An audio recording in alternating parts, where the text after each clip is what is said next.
Good evening and welcome back to the Not So Perfect Bigfoot Show. We have back with us tonight Richard Daniels. Richard, the last time we were talking, we were speaking a little bit about the stress responses people have. Yeah, and that's the main point of what I do in my research is that reaction that people have regarding these encounters and everything like that, and it's the amount of stress and the way it hits people, and there's a lot of variables when it comes to it, and there's a lot of levels, that we have to pay attention to when it comes to those type of things. And the one thing that I want to point out is that don't assume that you have any type of condition or anything like that until you're told by somebody who is a clinical psychologist, who is a doctor, who is a therapist, who knows these things in and out and does it for a living.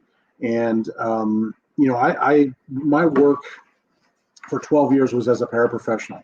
I was the individual that assisted these doctors and therapists and everything in executing treatment plans to in working with individual clients and patients.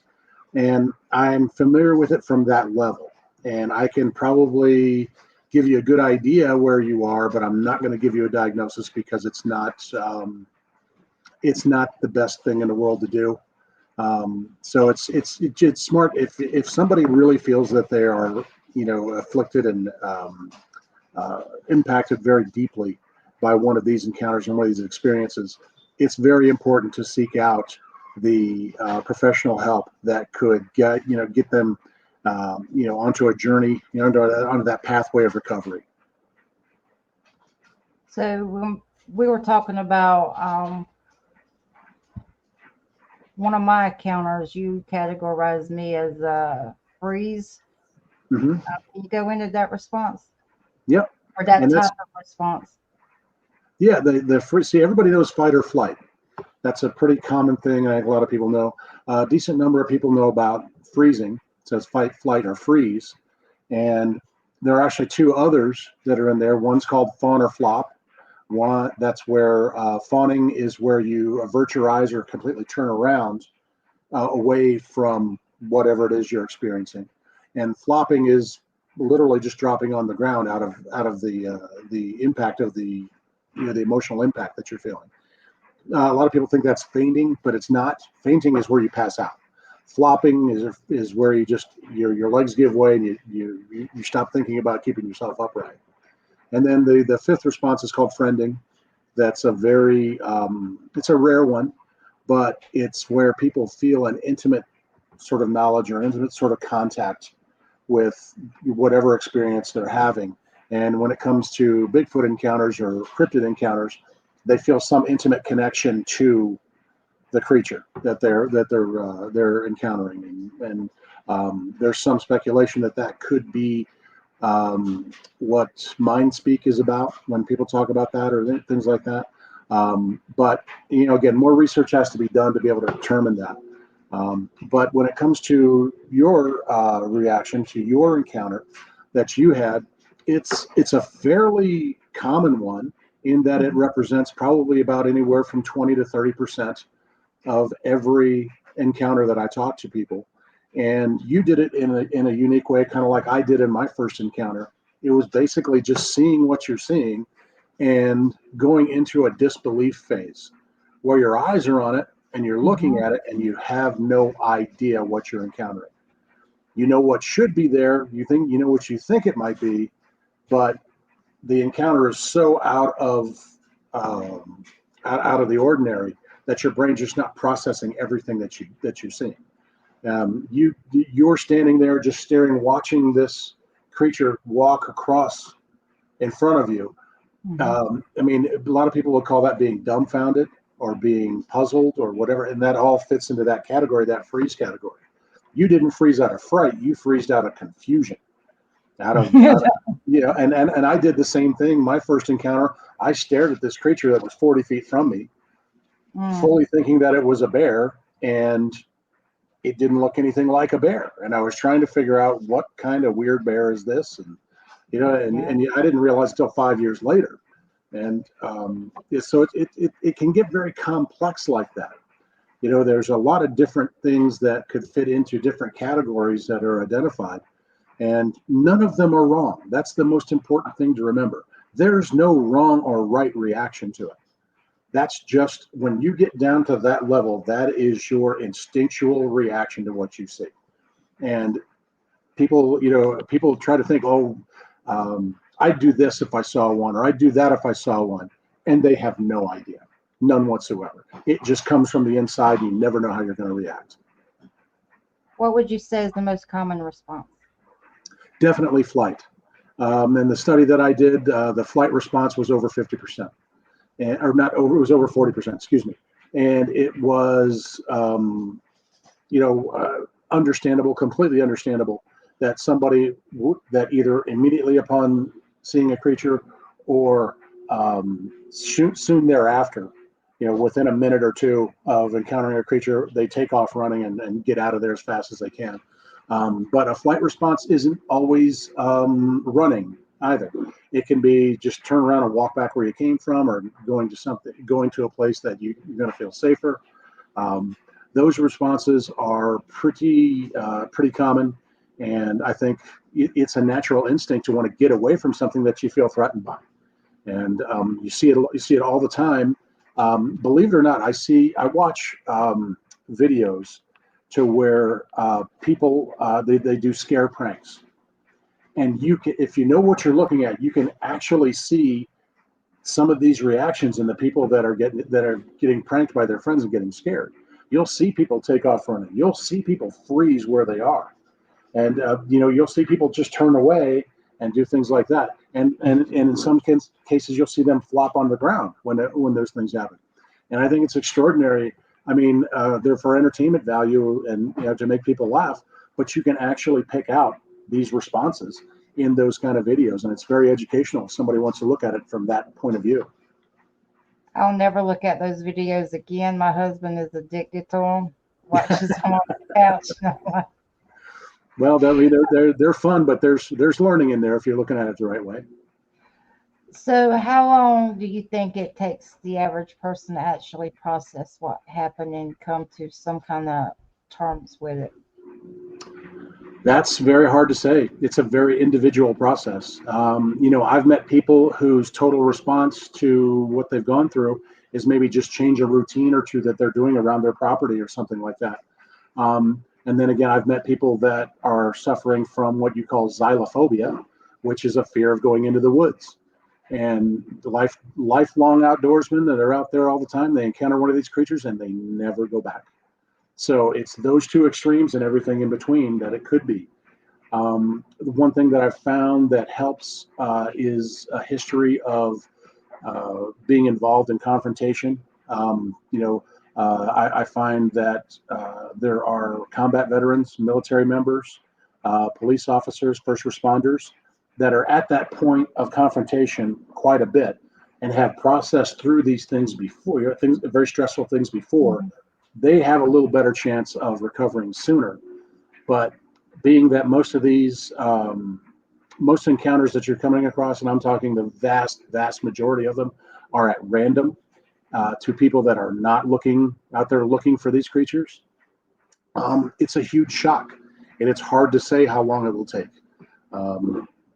It really comes down to the individual person and how determined they are to be able to get past it and be able to put this encounter in its proper perspective in their lives. And it's because it's a reality changing experience. Everybody tells you, oh, they don't exist, it's just a joke. Oh, that's no problem, they're not out there. And then this thing shows up in front of you and you're trying to wonder, whoa, where's, this can't be real, or this shouldn't be here. Like you had said, that thing does not belong here. A lot of people say that. A lot of people say this thing doesn't belong here. And that's you having your sense of reality, your sense of what's safe and what's familiar and what you hold true being challenged. And I went through the same thing. You went through it. There's a great many people that go through that experience as well. and how that impacts you. There are thousands of variables, literally thousands of variables that go into how it impacts you and how you end up processing it in the long run. So maybe this is the most appropriate question to ask, but we're kind of raw on here and kind of fly Mhm. by the fence. When you have someone that goes out seeking what they look for, then you have those that just have no idea it exists in the world. What's the percentage and is the outcome the same when you're dealing with? Did, did I word that right? Yeah, well, the first thing to remember is that encounters are extremely rare. A lot of people don't realize they're in that situation to begin with. I liken it to going to the beach and wading out in the water, and you don't realize there are sharks, actual sharks swimming within 10, 20 feet of you. It's Mm, that type of situation. And if you go out in an area that has had activity before and you do that on a regular basis, there's a pretty good chance those things have had eyes on you. They've known you were there. If you're in a territory that's active, they're not necessarily going to make themselves known. There's three things that they really want, and one is food, one is water, and the other is security. And if they have all three of those, then they'll stay in an area as long as it'll sustain them. They do migrate and move around and things like that, so it's kind of tough. But without any real hard data on where they are, what's going on, or anything like that, you can't really guarantee yourself of having an encounter. Again, I've done this 19 years, and I'm one of the lucky people out there that's had 4 different encounters. And then those 4 encounters actually turned out to be over 24 years because mhm. the first 5 I didn't even really understand what I saw. So, and I'm a person who is very fortunate to have had those encounters. There are some people that have been doing this for 30 years and never had a face to face, never even had a glimpse of these creatures. But from the signs that are left behind, you know they're there. So encounters are very, very rare.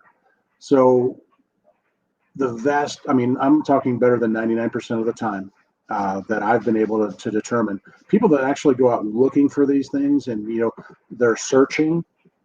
They don't find anything. You don't hear anything, you don't see anything, you don't smell anything, nothing like that. But there are times when if you get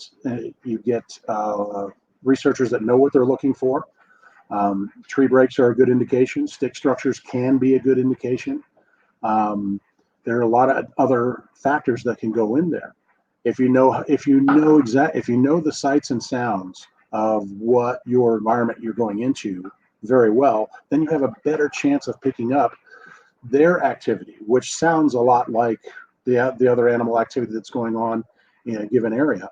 But if you hear a call and you know what the coyote around there sounds like because even in different areas the acoustics of different areas are different. The acoustics of different forests are different due to the vegetation density. There's all kinds of topography, all kinds of factors in there. But if you're familiar with the area that you're researching, you can tell when something sounds a little different, when something Mhm. sounds a little off. I had a professional colleague here in New Mexico come to me and say, listen, my friend and I were out hunting the other night, this a couple of weeks ago, and we were in this particular area, and we heard a call that was way too deep, way too crazy for being a coyote. And he pinpointed it on the map, and my research partner and I went out there the next week and checked out the area, and we may well have found another area of activity in a place where people wouldn't have expected it in our state. So that's something we're continuing to follow up. But I would say the best thing to do is go in areas you're familiar with. And if you're not familiar with a particular area, go and you want to research an area, go there on recreational means. Go there camping. Go there hiking. Spend some time around and get familiar with an area that may be active before you really start to go out and search for hard evidence or anything like that. Because the best thing you can really hope for is to maybe find a tree break or yeah, or a stick structure or something along those lines, something that's going to give you some small indication that these creatures are around. Because most of the time, when anything is found, it's those small little signs. Because as anybody can tell you, they're very good at evading and covering their tracks and making sure that they're staying hidden. They're protecting themselves from us. So let's get back to your book. So first of all, just give the title of your book where folks can find it when they can find it. But my question is why? Why did you feel the book was important? Do you feel like the Bigfoot or cryptid community is overlooked when it comes to the mental stress, or do you put it out there for your own personal reasons and experiences? Just curious. Well, the book is called Footprints in the Mind: The Bigfoot Witness Experience, and it's going to be on Urban Books Publishers. November, oh, no, not November, February 15th. It'll be available. That's the release date for it. I'm putting the finishing touches on it these days, and it should all be ready to go. But I can certainly get the information to be able to order the book from there. But the reason that I got into this particular branch of research was that I already had the background in working in the mental and behavioral health field, working with young people that had been dealing with emotional disturbances, that have been dealing with mental behavioral health challenges. And when I started to see a correlation between some of their reactions and then the reactions that some people that were Bigfoot witnesses that I interviewed, that's when I became very concerned. Because in my day-to-day life, I was working with individuals that had a very, very tough time getting through life due to the impact of a traumatic event on them. And now I started to see the same signs from people that were Bigfoot witnesses. And I know how difficult that can be. I sat and watched, so many people on a day-to-day basis struggle through these challenges, and then to see people that had a similar experience, obviously a similarly disturbing experience or a jarring experience, having to go through that and then be afraid to talk to anybody about it. And that's the difference, I think, between the two reactions. One, on a more commonplace event like a car accident or somebody you witness an act of violence, something that's more within the realm of our reality. When somebody goes through those things, they don't like to talk about it. It's very difficult to get them to talk about it in any great detail at all, because retelling is reliving, and all those details have to come back in their mind. And those details are vivid, they're detailed, and they don't dull. They really don't go away, because it's such a significant stressor in your life that you have to deal with. Now, take that type of feeling and put it into the head of a Bigfoot witness. A Bigfoot witness wants to talk to somebody about it. They want to share it because they've had an out of reality kind of experience. They've had this experience that everybody tells them shouldn't be happening, it doesn't exist. But it did. The problem is they want to tell somebody, but they're terrified to do it. The only thing that scares them as much as the experience they had is not knowing how somebody's going to react to your sharing your story. And there's a lot of people that in the study that I did lost friendships. They became estranged from family members because it was constant arguing about it. There was ridicule, harassment, isolation, even abuse in some cases, some mental and psychological abuse in some cases. There were 2 people that lost their jobs for sharing their stories with people at work, simply because, if you try to go to some officials about, say, look, I got fired from this job, and then the owner of the business comes back and says, yeah, he was talking about seeing these creatures that don't exist, and that's just not something I want in my business. Guess what? You're not going to win. that business owner is going to win every time, simply because of the social stigma that's around this phenomenon. And when people see these creatures, when you have this experience and you want to start to share that experience, it really is it's a watershed moment in your life, because you really start to find out who cares about you and who doesn't. The people that really care about you will listen, because they care about you a lot less than what the story means to them. And that's exactly the situation that I found myself in when I had to tell my wife at the time. And she never, ever once told me in our 15 years of marriage whether she believed in Bigfoot or not. And this is a lady who worked for the U.S. Forest Service. Okay. She never shared with me her personal thoughts on it, but she understood why I was doing what I was doing and what I was going through, because she saw the initial impact that the realization of what I had first encountered did to me. I walked around in a stupor for about 3 days, really not being engaging, just totally distracted from everything. And what the reason why is that stress response.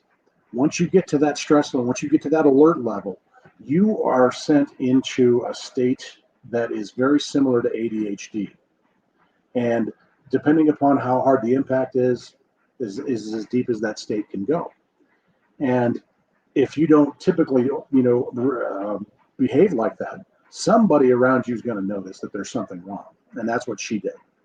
She came, up to me and said, "Look, there's what's eating you. What's going on? There's something going on with you." And that's when I told her what I call the words. The words are what somebody says right before they give their first retelling of their encounter. And the words that I spoke they're a close approximation of pretty much what everybody wants to do when they go to tell somebody, which is, "I just don't think you're going to believe me." And she said, "I don't care what it is. I want to know what's eating you. Tell me." And 2 hours later, I think I took a breath after continuously talking that entire time, trying to, because as you're retelling, you're trying to make sense of it. You're really trying to find any place that you can find an anchor for in your reality for the situation that you had. And the one thing that you really want to do is you're begging for somebody to help you understand it, to help you, find a place for it. And in going through that myself, I see that I know what the experience is that people go through on that end. And I also know how impactful and difficult a situation it is to have those kind of challenges on a mental and behavioral health basis. So the book is for those people. The book is for people that want to be able to find a little perspective, want to be able to understand that they're, number one, they're not alone. There's a lot of people that feel the same way they do. And number two, that it's okay to feel that way. I mean, it's all right to feel that way, because what else do you have? What other alternative do you have? Sit there and convince yourself that you didn't see what you saw, hear what you heard, go through what you did. There's a school of thought out there that people should do that when they have these encounters, because it's just not socially acceptable to share them. And I think that's ludicrous. It's absolutely ludicrous. And this is coming from a guy. I'm not one of these new age, burn incense, holistic kind of people. I'm not one of those guys. If you had to categorize me in any way, I'm a tough love person. Okay, I am a true Gen Xer, and I push really hard to be, emotionally sound. And I'll tell you that this is a crushing thing for people. It really does. I've seen such impact on folks. One of the instances that I think it's the first chapter of the book that I have in there is about a gentleman who had an encounter when he was 23 years old. And then he didn't tell anybody about it until he told me when he was 58. So Wow. you're talking 36 years. 36 years this guy went through, reliving this and going to have it go through his head over and over again every time something triggered those memories. It could have been a physical object. It could have been a sign that he saw. It could have been, a certain turning down. He sees the turnoff for a certain road. Anything that reminds him of that brings back those memories. And again, those memories are vivid. They are detailed. It is like, it's like a movie in HD in your mind. And those clips, that whole thing just keeps coming through your mind, and it sends you back into those responses. To this day, when I think about my first encounter, to this day, those memories come right back. I can describe it for you in vivid detail. I can tell you exactly what I was experiencing and exactly what I felt at that point. And when I start to retell those things, I start to get the butterflies throughout my body, those tingles through my body, because I know how much it scared me when I realized what I'd gone through. And that's the incredibly tough part of this, is for people that have to go through that and go through that and go through that. And this gentleman, Bob, who I call him Bob in the book because he wanted to remain anonymous, but you think about that. He went through that for more than 13,000 days, which is an incredible ordeal to go through, because it completely changed facets of his life. When he was out hunting and had his incident, that was on the property of a friend. He never went back to that property. He never went to that friend's house again. That friend had to come see him because he wouldn't go back there. And he couldn't tell that friend why. Mm-hmm. It was always, oh, I'm kind of busy. Can you meet me here? That kind of thing. And, you make excuses and you change that. It totally altered that friendship that they had. And it wasn't until he started to be able to gain a better perspective on his situation and everything that he'd gone through, that he was able to really reach out to that friend and start to confess to him, look, this is what's kept me away from your property for all these years. It's a lifelong friend, somebody who's kept in touch, and they had a fair degree of closeness, and it took him 36 years to be able to tell this individual what was going on. And it's a tough place to be. And I know what that's like myself, and that's who this book is for. It's for people who to understand these experiences aren't as out of the ordinary as you think they are, and they are not insignificant in any way. So what you've gone through is, you're reacting to it in a very real way, and that's what you have to grasp onto. Stop thinking about the incident and how crazy it was. Think about what it's doing to you and how you're feeling about it, and then start working with that. Well, it's also a feeling of isolation. But I don't know if you watched the show I had with Philip Palmer, and we were talking about how his first introduction to Bigfoot was he was sitting in a theater, and before the movie, they were playing. They used to play films instead of having all of these clips for the movies, and they had the Patterson Gimlin film. And I asked him, I said, well, was it serious or did they mock it? He says, oh, no, they were taking it seriously. So we can shift the conversation. I'm sorry, my dogs. That's fine. Richard, it's fine.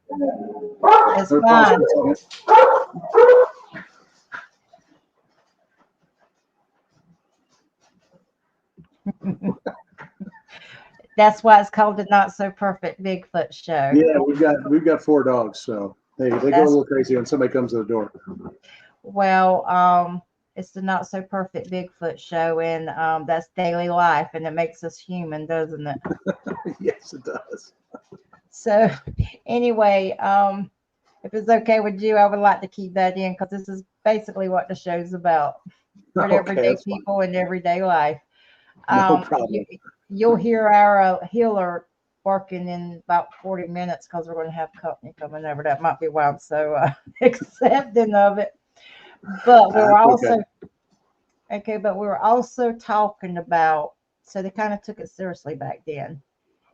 So now, when you go to the media, you're scared to talk to your family. Sometimes when you go in the Bigfoot community, and don't get me wrong, I've met some fascinating, really good-hearted people in the community.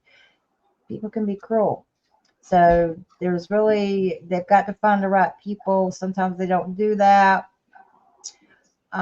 So some people go straight to the media and it's a mockery. They will sit there with the person, they will do a serious interview, and then they cut to the newsroom and it's a joke. And how do you feel as someone that researches and deals with these people? How does that make you feel? I mean, what? Okay, I'm not perfect. I'm trying to ask a question. Well, I totally get it. And one of the most difficult lessons you have to learn about the Bigfoot community is that you're going to have to wade through about a half a mile of BS just to get to people that you can count on, just to get to people that are reliable, just to get to people that are level-headed about this thing. Because without a specimen on an examination table somewhere, there is a certain very large percentage of the population that's just not going to accept it.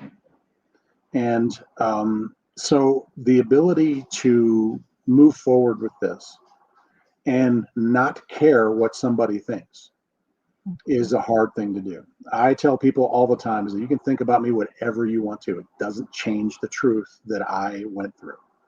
It doesn't change the fact that something outside of your understanding was close to me 4 different times. And I love to have a family member that's a huge, huge skeptic of this. And that family member proceeded to tell me what a joke it was, and what a hoax all this is, and everything like that. And I just stood there and took it and took it and took it. And I said, "Okay, are you done now?" The individual said, "Yes." And I said, "Okay, I've been doing this for a very large portion of my life. I have experienced things that you don't understand, that you don't accept. I'm not going to have you tell me what it's all about because you have no idea.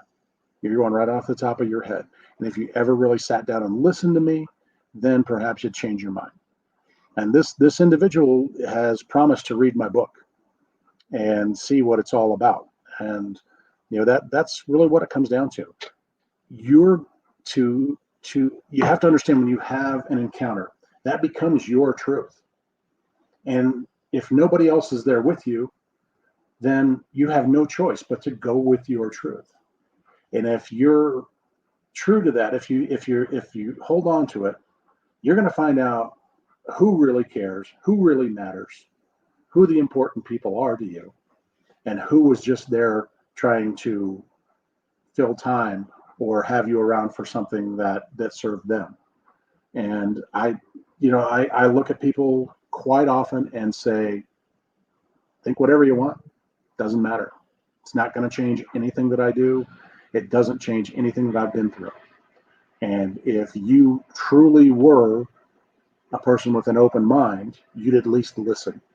You don't have to judge. You don't have to conclude. You just need to listen.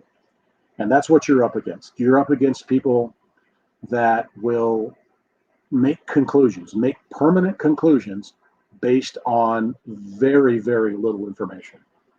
And what you'll find also is that opinions are just about the lowest form of thinking you can ever encounter. Because I like that. people form opinions off of the least amount of information I've ever seen. And it's just crazy how that goes. So there are informed opinions, and then there are just plain old opinions. Informed opinions, like some of the more preeminent people in this field, like I'm a very large supporter of Dr. Jeff Meldrum. There are other individuals in this field that I really put a lot of faith in their work. Daniel Benoit out on the East Coast in Virginia, he does a lot of great work out there. He's a very opinionated guy too, and he puts that out there. Steve Isdall is another one, a very opinionated guy out there, but there's just no fat on what he talks about. He gets right to the heart of the matter and talks, real facts, and strays away from all the speculation and everything like that, and sticks with what you know. And I think that's very important. When you find people like that, who don't have these crazy out of this world kind of things, because they'll sit there and they'll tell you, oh, well, they travel through portals and they're interdimensional. Well, okay, if they do transport, what makes you think they go to another dimension? Immediately you can find that. If they say, well, they disappear, they're interdimensional, you have no idea where they went. You have no idea. They didn't go to another dimension. They may have gone to 100 yards behind you. They may have gone to Hackensack, New Jersey. You have no idea what's But going on. But their opinion of the portal being there front and center, that's the opinion they have formed off of their experience. And that should be respected. Oh, definitely. I'm not saying it didn't happen. I'm just saying you have no idea what happened. Okay. Once they left your sensory range, you have no idea what happened. So at that point, you have to resist that powerful human urge to conclude and say, I don't have enough information yet. I don't know what happened. I don't know is one of the best answers to questions about this field that anyone can ever bring up, that can ever use. I don't know. People ask me about portals. I'll tell them I know all kinds of different reports on it. I've heard people talk about it. I don't know what's going on. I don't know what's happening. Okay. Orbs, orbs, they asked me about those. Never experienced those myself. Been out in the field a lot. Had 4 encounters. Never experienced an orb. I don't know. But what my next sentence usually is, why don't you look into that? Why don't you look into it and really study how this phenomenon occurs? What kind of energy is involved? What would it take to actually do this? And tell me what's going on, and get into it a little deeper, as I have done with the subject matter that I work with. And there's a little thing called the scientific method. We all learned it in 7th grade. And well, if you weren't talking, you learned it, and there's a lot of. I guess I'm out. Yeah, I'm an educator, because I know how many kids are talking and not learning. But it's a very simple plan. You start with an idea. Okay, what are orbs? What are these orbs? What are they? You do some background research on that. Find out how they occur naturally. Find out how they're generated, and get an idea there. And then start to form a hypothesis. A hypothesis is an educated guess. You've had the idea, you've done the research on how these things occur, and now you come up with an educated guess on how these things are happening in correlation with Bigfoot sightings. Okay? Then there is such a field of data out there with there are thousands and thousands of sighting reports, and I've seen a great many of them. You can data mine these reports so easily now that you can gather data, and you can really test that data against how these things occur naturally and see what's going on. I encouraged one gentleman one time to go. I said, just go on one social media group and look through all the reports that are on that social media group. Count the total number of them, and then count how many of them have reports of orbs, of lights, strange lights or anything like that in them. That is data that we can use. Just that one thing is something that we can really use in research. So I ask a lot of questions on the Facebook page. Your answers have always been they're fair and they're honest. And you said some of the best scientific discoveries was done by everyday people. Yep. Citizen scientists. I heard Dr. Jeff Meldrum coin that term many years ago. And it was citizens. It's going to be citizen scientists that go after this thing, because nobody is going to fund mainstream science to go and look for these things, to go and discover what's going on. And I don't think anybody understands just what it takes to go out there and do that. Everybody that goes out into the field, they're trying to solve the whole mystery. They're looking at the big picture. And it's an incredible amount of work and an incredible amount of data you're going to need to be able to do that. And I mean, just look what Melba Ketchum went through, Dr. Melba Ketchum, what she went through with her DNA analysis and everything like that, and what she had to do just to get the data out there. And there were people who will tell you that there's some dubious parts of that, but there are some things to pay attention to that as well, not just from the study itself, but on how it was received. the fact that she couldn't get anybody to peer review her work. Nobody would stick their neck out and look at this thing. And I've gone through the same thing with my study, with researchers in the field and with mental and behavioral health professionals. Nobody will touch it. This is just me, and honestly, you're a blunt person, so give me a blunt answer. I expect nothing less. And if people don't like my theory on this, they don't have to, finish watching my shows. I appreciate if they finish watching yours, though. My opinion of Melva Ketchum is a Bigfoot was proven, and to me, it has been, okay, based on her. Why do we go out in the field? It would kind of take the need to go out in the field and justify to your other adult friends what you're doing if you don't have a purpose. I, for one, I'm different. I go out because I enjoy it. I know they're there. I know they are. I go out. I like the fellowship. I like the friendships I make along the way. I like the different opinions. I like the fear factor sometimes, being, ex-law enforcement. So that adrenaline rush is addictive. You don't have it anymore in life. I like the campfire. I like the food. I like it when it's quiet and you hear nothing but crickets. Okay, I like it all. And my this is just me, and I understand people are going to get upset, but this is my opinion. If they accepted her proof, and I call it proof, an adult that goes out, big burly man, or even a woman, they have no more justification to go out other than it being behavioral. Does that make any sense? Mm-hmm. Oh, absolutely. And the thing is, when you talk about people trying to do real science in this field, it is something that is very difficult at this point because you can't get someone to correlate that information for you. You can't. I've gone on numerous podcasts. I've put out on social media dozens and dozens of times about the study that I did. It's like, just take a look at it. Tell me you think it's great. Tell me you think it's garbage. Do something. Tell me one way or the other what it is. And no one's doing it. No one will. And it's the same way. Nobody will touch her work. And I'm going to say, I think it took a lot of courage for her to go and go out on a limb and do what she did and come out with those findings. But nobody will challenge those findings. Nobody will even look at them. And I think it's just crazy when it comes down to it. When you've got somebody who has gone through those steps and has brought the real science there, somebody needs to look at it. Somebody needs to either correlate it or dispute it.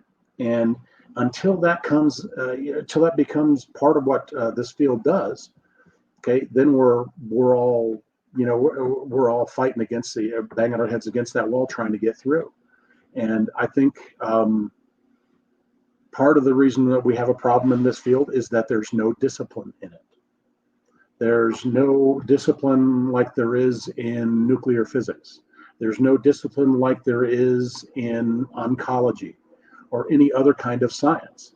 And there's too many people out there who speculate and take speculation as fact and don't really confirm those kind of things. And I spend a lot of time interacting with people saying, hey, why don't you take a closer look at this and get some more data on it and compare that against other things and really start to get into this particular facet of the mystery and become that person who is the go-to person on that. Right now there are people like Ron Moorhead, just like the greatest researchers you could ever find, who's deep into the communication factor between these creatures. And we know there's something going on there because a Navy cryptologist, retired Navy cryptologist, took on the analysis of the Sierra Sounds and said, look, there's language there. There's something going on there, but We just don't know what it is. And this is a guy who used to decipher codes and different things for a living, and did it very well. So yeah, that works. But so we know in that particular region, there's something going on with communication between these two. Now, is that the same as a friend of mine who's a researcher in the swamps of Mississippi, who goes out and then hears different sounds? Is that communication? Are those creatures in the California mountains going to be able to communicate effectively with these creatures in the swamps of Mississippi? We don't know. We have no idea. And that's what I told my friend. I said, you could be the first person that could really come out and say, look, I've got this, and I think there's regional dialects.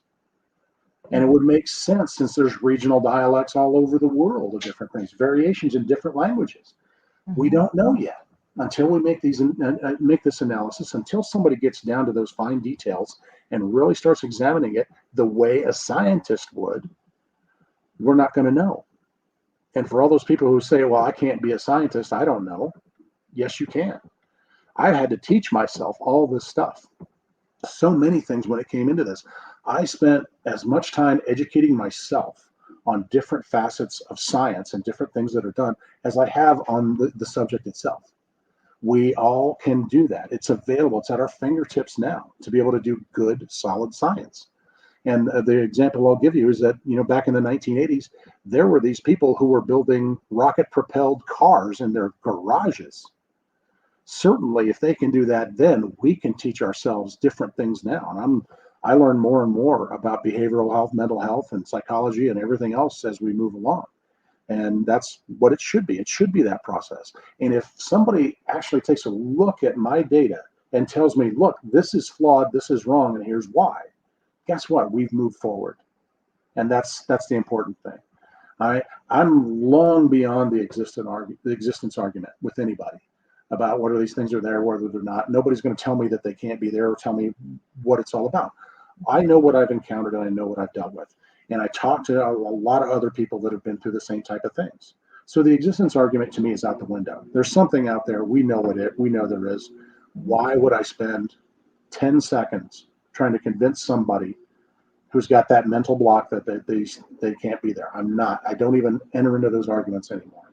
What I like to talk about are people that are doing good, solid work, good, solid science that's in this thing. And everybody is capable of doing something. If you want to study stick structures, study the stick structures. Get into all different kinds of aspects of it. Kathy Strain is a very famous, Bigfoot believer and Bigfoot researcher, and she actually worked for the United States Forest Service and worked with indigenous peoples and all that's out there. And this is a lady who's gotten into it. She got into that line of work so she could be doing that on an everyday basis and still study Bigfoot, because she was fascinated by the subject from the time she was young.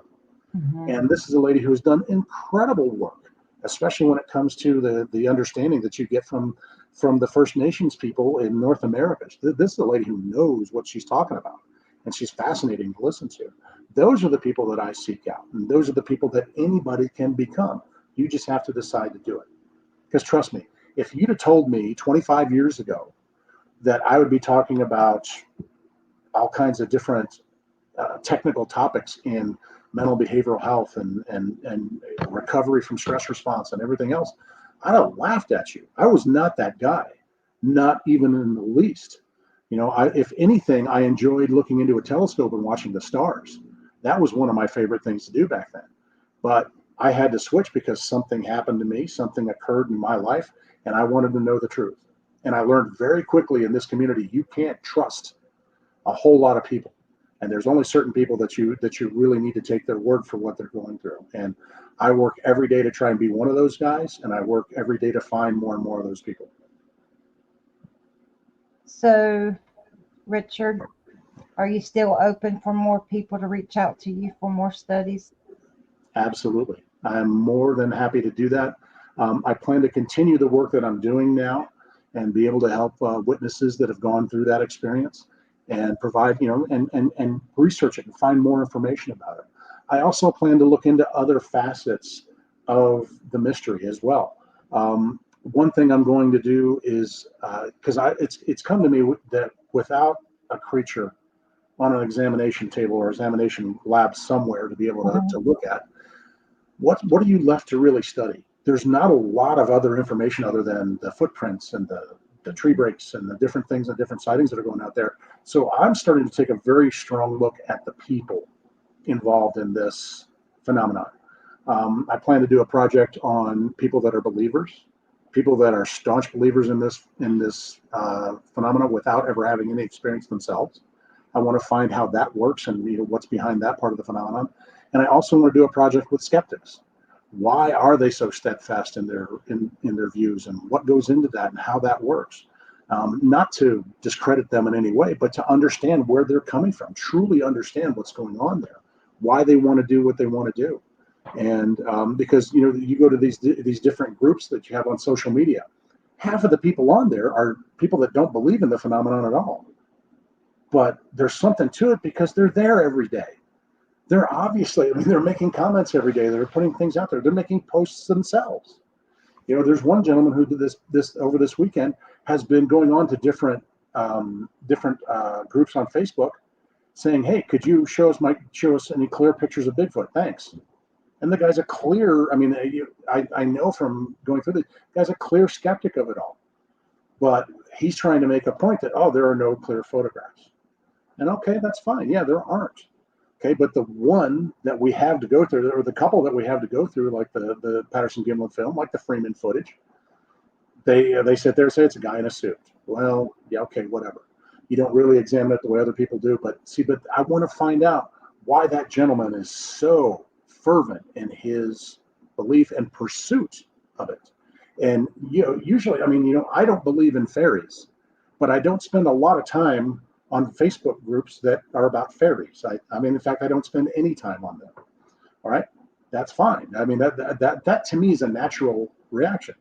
But if you don't believe in something and you spend so much time going into these groups of believers and really stirring things up and really starting these arguments and everything, why are you doing that? To me, that's fascinating. And I think it will help us understand the phenomenon itself a lot better if we understand all sides of it. And one of the funny thing is, though, I've reached out to about 5 different very staunch skeptics and asked them if they would be willing to talk to me and everything like that. Crickets. They don't want to hear about it. So hopefully there'll be some skeptics out there that want to share their end of things and why they do things. So I'm hoping for that. Do you find for researchers that it's as important to try to debunk something than try to support something? I think what we're dealing with in a great number of cases is that people have experienced something. You're not going to go out in the woods looking for these things unless something has spurred you to do it in some way, whether it was a personal experience or whether it's for some reason I've talked to researchers who were brought into this field by talking to someone and then just seeing how they delivered their story. One of the things that I had to get good at in the mental behavioral health field, being a person that worked boots on the ground with these folks on a day-to-day basis, sometimes 4 or 8 hours at a time, was micro-expressioning. People that have those little momentary expressions on their face and the little movements that do that we had to be able to pick that up and know what those signs meant. Because you're talking the difference between somebody triggering and going into a really bad relapse response, or to being able to manage that and work their way through it. So when somebody tells a story and you're looking at them face to face, you can see the micro expressions. You can see the different things that go on there. When somebody's eyes go up like this when they say something, that means I don't care what you think. This is what the truth is. Things like that. And I've met researchers that have been so moved by the personal experience of listening to somebody's story that they go out and they start themselves. And so it's I think the question really is the motivation that you go through. I'm a start with why person. Why do you do what you do? Why did you say this? Why are you like this? Because if you get to why, everything else comes out. The who, what, where, when, that all comes out, and fuck. I love it. But I mean, if you start with why, all that information comes in there. And motivation is a huge thing. And I get asked about my motivation all the time, about why I'm into what I'm into, why I'm not out there, pouring plaster into footprints, and things like that. And I said, just because this is important, and this is something that I think a lot of us can learn from in the research community on how to deal with witnesses and help them out.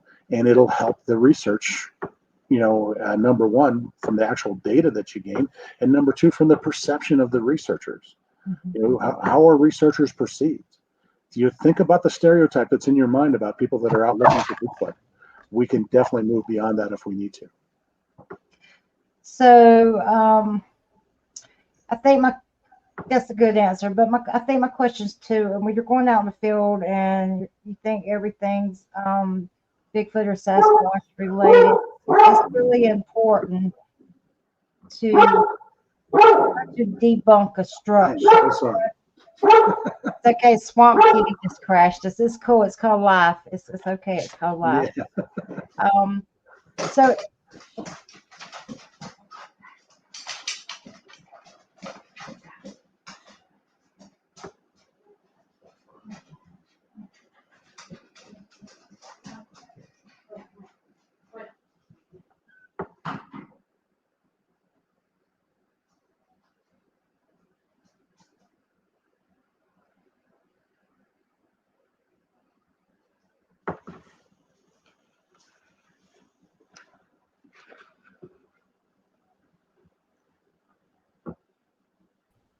are you there?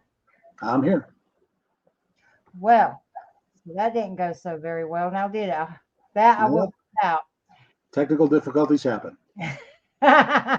So my question was, when you're finding the structures, when you're finding the prints, when you're finding or the footprints, when you're finding these things, don't you think is as important to try to debunk them as support what you have just found to fit your belief? Oh, absolutely. I think you need to approach every bit of evidence presented with absolute skepticism. Because there's so many motivations out there for people that want to, just mess with people for whatever reason. And again, start with why. What's their motivation for doing that? But in the same respect, you've got to be able to wade through all that and be able to get to the real information, be able to get to the hard data. I tell people all the time, I said, I'll give you that 98% of reports are misidentification or things that didn't turn out. But if you take that as a hard number, there's still two cases you have to look at where everybody says, "Wow, I don't know what it was," or I can't really go through that. And that's what I did in my study. I found 148 people that there was no vagueness to what they had seen. They were absolutely sure that it was a bipedal creature, large, hairy, much bigger than a human being ever would be, and they were absolutely certain of what they saw. And trust me, I threw out over 250 people the stories for different reasons, because of the fact that it turned out, well, they're not totally sure of what they saw. They're not completely sure. They thought that it was this, and it may have been that. I may have been able to. It may have been a bear. I don't know. Once you get to those kind of things, and it's not that they're bad people. It's just that they were, emotionally shocked, and they were excited about something, and maybe they didn't make the best observation. Maybe they didn't get a clear view of that. I interviewed over 400 people for that study, and I kept 148. So, you can't say for certain on everything, but if you don't look at it with skepticism, then you're going to be subject to whatever anybody has to offer, and that's just not good science. When I read that study, I was just in awe. I'm like, but as you said, you said it yourself, anyone can train themselves to do that. And that study is just mind blowing. But you also from reading the study, you weeded, I'm not going to say weeded like a better words, but you cut a lot out. You kind of cut the fat off the meat, so to put, and you put what was pretty solid, and you could support. Not to say you didn't support the others, but you were very strict and very um, disciplined. Your word disciplined about what you put in your study, correct? Yep, and it was that was the hard part about talking to people, because you're I was talking to people that had emotional impact in their lives, and it wasn't the fact that I didn't believe them. It Mm-hmm. was I had to think in terms of the project that I was doing. If say for instance, the toughest part of that study for me was having to ask somebody, do you have any personal or family history of mental or behavioral health diagnosis? And to have to eliminate their story from that study because of that didn't mean that I didn't believe them. It didn't mean that I didn't appreciate, the struggles that somebody that they or a family member of theirs had to go through, or difficulties of there. But for the sake of that study, I couldn't include that data because it would be easy for somebody to go say, man, okay, that clouds the data. Just one of those cases would have clouded the data completely. And it doesn't mean that those people's stories are insignificant in any way.